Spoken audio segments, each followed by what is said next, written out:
बिस्मिल्लाहिर्रहमानिर्रहीम अस्सलाम वालेकुम students, welcome back to my YouTube channel. आज की इस वाली वीडियो में हम टॉपिक नंबर 156 से 178 तक के जो टॉपिक्स हैं वो कवर करने वाले हैं। उसके बाद हमारी एक क्लास वीडियो जो रह जाएगी जिसमें हम बाकी के रिमेनिंग जो चैप्टर्स हैं वो आपके साथ शेयर करेंगे। स्टार्ट करते हैं। इसमें क्लॉजेज और फ्रेजेस की हम बात करेंगे। A clause is a unit of grammatical organisation next below the sentence in rank and in traditional grammar set to consist of a subject and predicate. अब सिंपली तौर पे क्लास क्या होता है, जो इंडिपेंडेंटली जो है वो अलोन मतलब कर सकता है, यानी जो इंडिपेंडेंटली होता है, इंडिपेंडेंट होता है, किसी के ऊपर डिपेंड नहीं करता। और उसके बाद क्लास में जो है वो सब्जेक्ट और वर्ब जो है मौजूद होता है, जबकि फ्रेजेस जो होते हैं उसमें सब्जेक्ट और जो वर्ब है वो मौजूद नहीं होता। जबकि और क्लासेस में एक और बात है ये कि इसमें जो कैपिटल लेटर से जो है ना सेंटेंसेस स्टार्ट होते हैं, जबकि जो फ्रेजेस हैं उसमें जो है कैपिटल लेटर से स्टार्ट नहीं होते। उसके बाद क्लॉजेज और फ्रेजेस में मेन डिफरेंस ये भी है कि क्लॉजेज में जो है ना एक प्रॉपर मीनिंग हमारे पास जो है ना शेयर किया रहता है, जबकि फ्रेजेस में ऐसी कोई बात नहीं होती। उसके बाद नेक्स्ट हम देखते हैं अफ्रेज इज सीक्वेंस। वही बात जो मैं ऊपर बता चुकी हूँ, ठीक है, वही आप लोगों ने यहाँ पे उन्होंने बताई हुई है, ठीक है। उसके बाद क्लासेस की दो नेक्स्ट जो है ना टाइप्स हैं, इंडिपेंडेंट क्लास और डिपेंडेंट क्लासेस। अब इंडिपेंडेंट क्लासेस जो होती हैं वो मेन क्लासेस होती हैं, जबकि डिपेंडेंट क्लासेस जो होती हैं वो सब ऑर्डिनेट क्लासेस होती हैं। ये आपने याद रखना है, आपके एमसीक्यूज में पूछी जा सकती है। उसके बाद फर्दर जो डिपेंडेंट क्लासेस हैं उसकी नेक्स्ट थ्री टाइप्स जो है ना बताई हुई हैं, time classes, adjective classes and noun classes. Topic number 158 में हम बात करेंगे इंडिपेंडेंट क्लासेस कौन से होते हैं। मेन और independent clause is a clause that express a complete thought and can stand as a sentence. ऐसे क्लासेस जो यूनिक होते हैं, सॉरी, जो कंप्लीट थॉट जो है वो एक्सप्रेस करते हैं, जिन सेंटेंसेस को पढ़ के हमें कंप्लीट एक थीम जो है वो समझ आ जाता है, उसको हम इंडिपेंडेंट क्लास या मेन क्लास जो है वो बोलते हैं।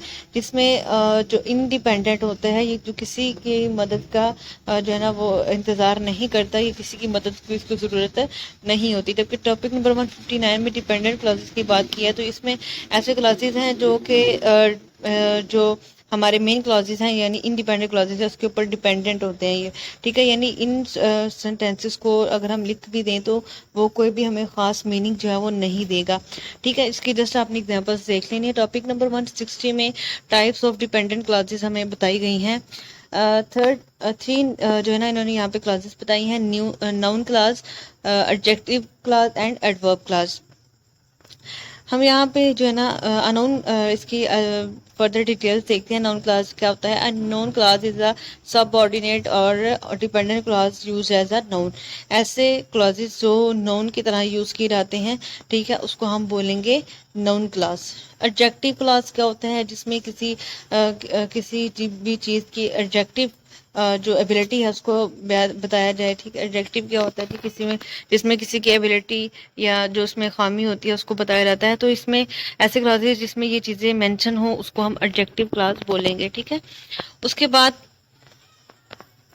नेक्स्ट है हमारे पास टॉपिक नंबर 161 जिसमें एडवर्ब क्लासेस हैं। ऐसे क्लासेस जो वर्ब को मॉडिफाई करें, ठीक है, उसको हम बोलेंगे एडवर्ब क्लासेस, ठीक है। जैसे आपने इसकी जो है ना कॉन्सेप्ट्स माइंड में रखने हैं। Related to grammar modals topic number 162 है हमारे पास। ग्रामर मॉडल्स क्या होते हैं? मॉडल या मॉडल वर्ब जो है, model axillary verbs, model axillary सारे जो है ना इसमें इसके ही नाम है मॉडल के। A modal is a type of auxiliary verb that is used to indicate modality. जो मोडालिटी को इंडिकेट करने के लिए हम वर्ड्स यूज करते हैं उसको हम मॉडल बोलते हैं, जैसे likelihood, ability, permission and obligation etcetera. ये ऐसे वर्ड्स हैं जो हमारे मॉडल को जो है ना वो रेफर करते हैं। अब यहाँ पे कुछ इंग्लिश के जो मॉडल वर्ब्स हैं उन्होंने बताए हैं।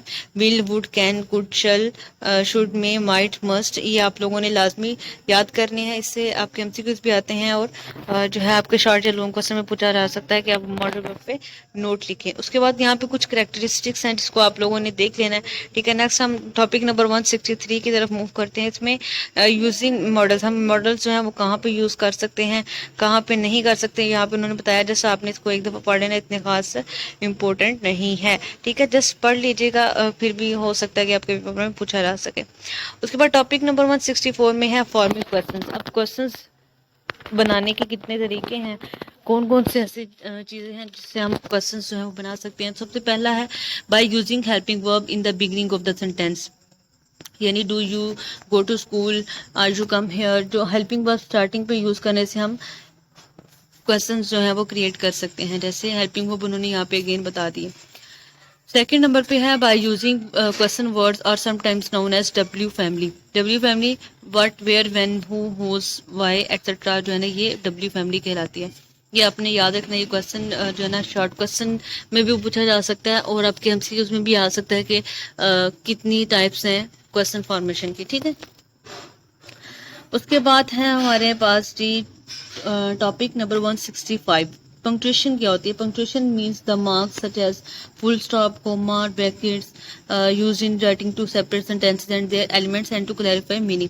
सिंपली तौर पे जो हमारे पास कोमा, इन्वर्टेड कोमास, ठीक है, और उसके बाद फुल स्टॉप वगैरह होते हैं, डैश वगैरह होती है, ये सारी चीज़ें जो है ना वो हमारी पंक्चुएशन में आती हैं टॉपिक नंबर 165 में। टॉपिक नंबर 166 में हमारे पास है मोर अबाउट लिसनिंग। यहाँ पे लिसनिंग स्ट्रेटजीज के बारे में हम बात करेंगे। Next, what are listening strategies, ऐसी स्ट्रेटजीज या टेक्निक्स जो हमारे लिसनिंग को इम्प्रूव करती हैं, ठीक है, इसको डेवलप करती हैं, उसको हम लिसनिंग स्ट्रेटजीज बोलते हैं। टॉप डाउन स्ट्रेटजीज हैं। सबसे पहले जो है टॉप डाउन स्ट्रेटजी है जिसमें जो लिसनर होते हैं वो उनको बैकग्राउंड नॉलेज, यानी उसको जो उनका कोई भी हमारा मतलब फॉर एग्जांपल अगर हमने किसी स्टूडेंट को टेंसेस समझाने हैं या किसी को ऐसे राइटिंग समझानी है तो उससे पहले हम उसको टेंसेस के बारे में रिकॉल करेंगे। उसकी पिछली जो बैकग्राउंड नॉलेज है उसको हम जो है वो उसके सामने लाएंगे एंड देन उसको हम जो भी चीज़ समझाना चाहते हैं वो समझाएंगे। टॉप डाउन स्ट्रेटजीज में क्या इंक्लूड है, listening for the main idea, predicting, drawing inferences, summarising, ठीक है, ये आप लोगों ने याद करने हैं। बॉटम अप स्ट्रेटजीज कौन सी होती हैं, जिसमें स्टूडेंट जो लिसनर होते हैं उसको रियलाइज कराया जाता है कि उनका जो लैंग्वेज में मीनिंग है वो क्या है, ठीक है। उसके बाद है जी नेक्स्ट, आपने इसकी स्ट्रेटजीज क्या क्या इसकी स्ट्रेटजीज में इंक्लूड होता है वो आप लोगों ने अच्छे तरीके से देख लेना। टॉपिक नंबर 167 में है Meta cognitive strategies. Meta cognitive जो है वो किसके रिलेटेड होती हैं, प्लानिंग से, मॉनिटर से, ठीक है, एवेलुएटिंग से जो है ना वो रिलेटेड होती हैं मेटा कोग्निटिव स्ट्रेटजीज, ठीक है। इसकी डिटेल्स है ना वो आप लोगों ने देख लेनी है, मैं जस्ट आप लोगों को कॉन्सेप्ट जो है वो प्रोवाइड कर रही हूँ।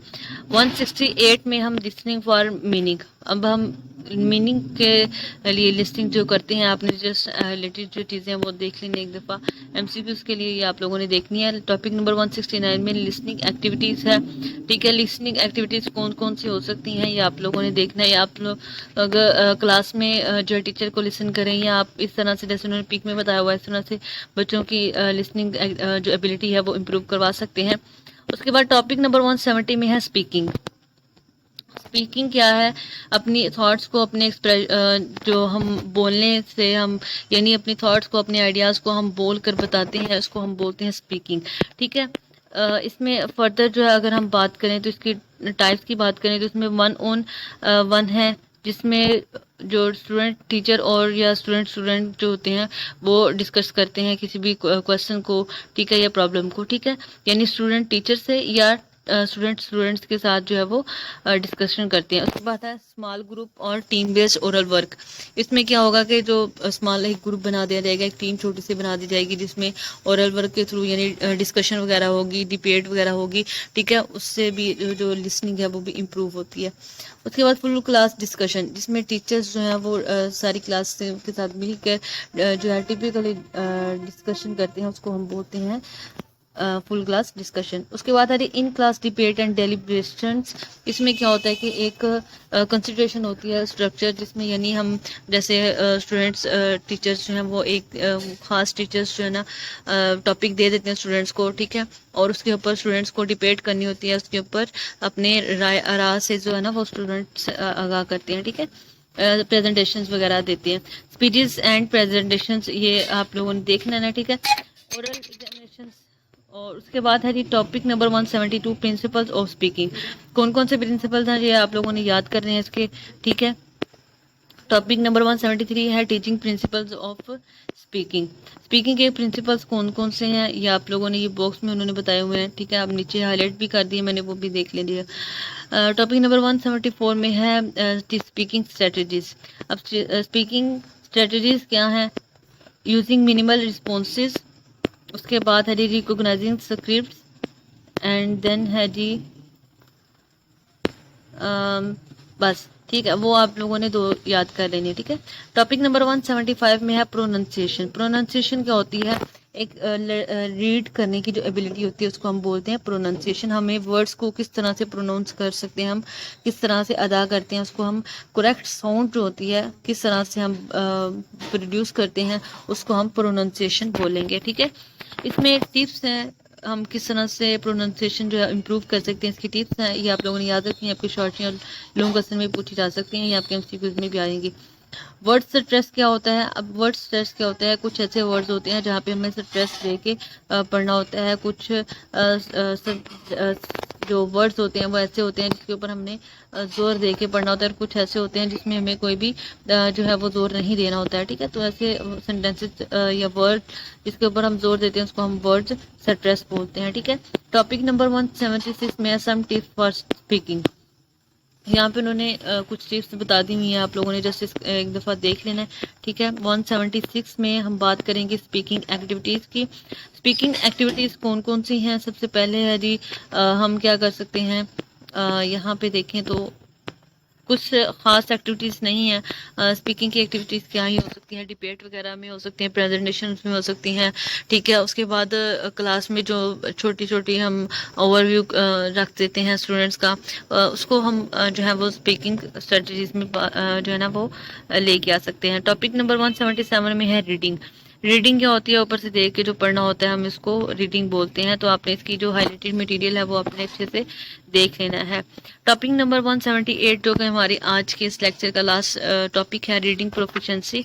हम रीडिंग में किस तरह से महारत हासिल कर सकते हैं? तो हम क्या करेंगे, हम newspapers, magazines, books, online articles या स्टोरीज, एकेडमिक जर्नल्स की जो बुक्स हैं या ये सब चीज़ें हैं वो हम पढ़ेंगे।